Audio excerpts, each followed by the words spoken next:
একদা 3 দিন যাবৎ বিশ্বনবীর কোনো খোঁজ পাওয়া যাচ্ছিল না। হযরত উমর রাদিয়াল্লাহু তাআলা আনহু এবং হযরত আবু বকর রাদিয়াল্লাহু তাআলা আনহু পাগল পাগল হয়ে নবীজিকে খুঁজতে বের হয়ে গেলেন। উমর রাদিয়াল্লাহু তাআলা আনহুর হাতে ছিল একটি তলোয়ার।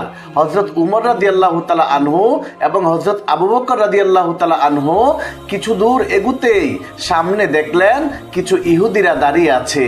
এরপর হযরত উমর রাদিয়াল্লাহু তাআলা আনহু ইহুদিদেরকে লক্ষ্য করে বললেন, হে ইহুদির বাচ্চারা, তোরা বল আমার নবীজি কোথায়, না হলে আমি উমর আজকে তোদের সবাইকে কতল করে ফেলবো। তখন ইহুদিরা বলতে লাগলো, উমর বিশ্বাস করো, আমরা তোমাদের নবীকে কোথাও দেখিনি।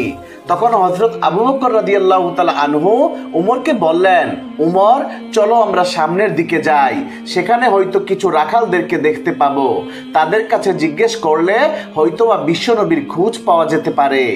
অতঃপর হযরত আবু বকর রাদিয়াল্লাহু তাআলা আনহু এবং হযরত উমর রাদিয়াল্লাহু তাআলা আনহু সামনের দিকে হাঁটতে লাগলেন। কিছু দূর হাঁটার পর তারা একটি পাহাড়ের কাছে কিছু রাখালদেরকে দেখতে পেলেন এবং আবু বকর রাদিয়াল্লাহু তাআলা আনহু রাখালদেরকে জিজ্ঞাসা করলেন, হে রাখালেরা, তোমরা কি এদিক দিয়ে আমাদের দ্বীনের নবীকে যাইতে দেখেছো?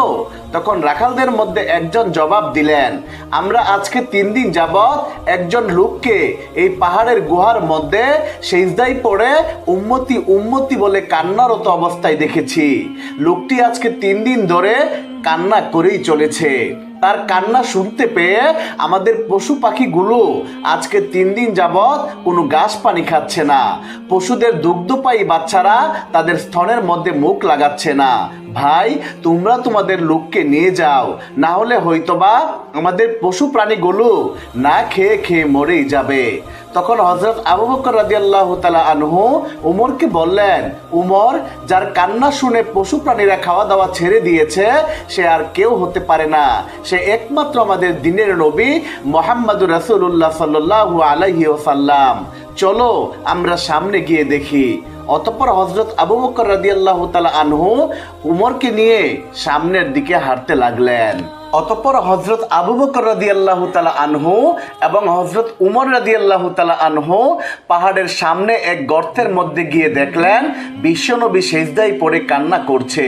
তখন উমর রাদিয়াল্লাহু তাআলা আনহু নবীজিকে উদ্দেশ্য করে বললেন, নবী গো, আজকে 3 দিন যাবৎ আমরা আপনার খুঁজে পাগল পারা হয়ে গিয়েছি, কোথাও আপনাকে খুঁজে পাচ্ছি না। আপনি এখানে উম্মতের জন্য কান্না করছেন।